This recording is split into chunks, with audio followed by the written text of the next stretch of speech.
నందమూరి నటసింహం అభిమానులందరికీ నమస్కారం అండి. ఒక రుద్రతాండవానికి మిగతా రచయితలను అప్పచెప్తే మరి బాలయ్య బాబులో ఉన్న చిన్ని బాలకృష్ణుని ఎవరు బయటికి తీసుకురావాలి? ఆ బాధ్యత నాకు అప్పచెప్పారు. అందుకే ఇందులో రాసిన పాట అది. నందమూరి బాలుడాయ అందమే చారెడాయ, 100 మందికొక్కడాయ అల్లరే బోలెడాయ, దొమ్మలేమో అదిరిపాయా. ఇది కదా కావాల్సింది. ఇడుసు ఇడుసు. ఆ గొంతు కూడా నాదే.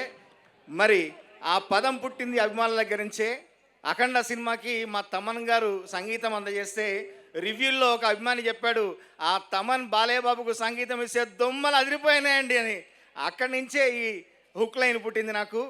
ఈ అవకాశం ఇచ్చినందుకు బాలయ్య బాబు గారికి, అట్లాగే మా బోయపాటి గారు. ఈ పాట అర్ధరాత్రి పుట్టిన పాట ఇది. నేను ఢిల్లీ ఎయిర్పోర్ట్లో ఉంటే పాపం ఎంతో ఓపికతో నన్ను వెన్ను తట్టి నన్ను ప్రోత్సహించి 1 గంటన్నర ఫోన్లోనే ఉండి ఈ పాట నాతో రాయించారు. సార్, మీ ఓపికకు నా ప్రత్యేక ధన్యవాదాలు. నాకు ఈ అద్భుతమైన అవకాశాన్ని ఇచ్చారు. మరొక్కసారి ఈ అఖండ 2 ద్వారా బాలయ్య బాబు రుద్రతాండవాన్ని మనం థియేటర్లో చూద్దాం.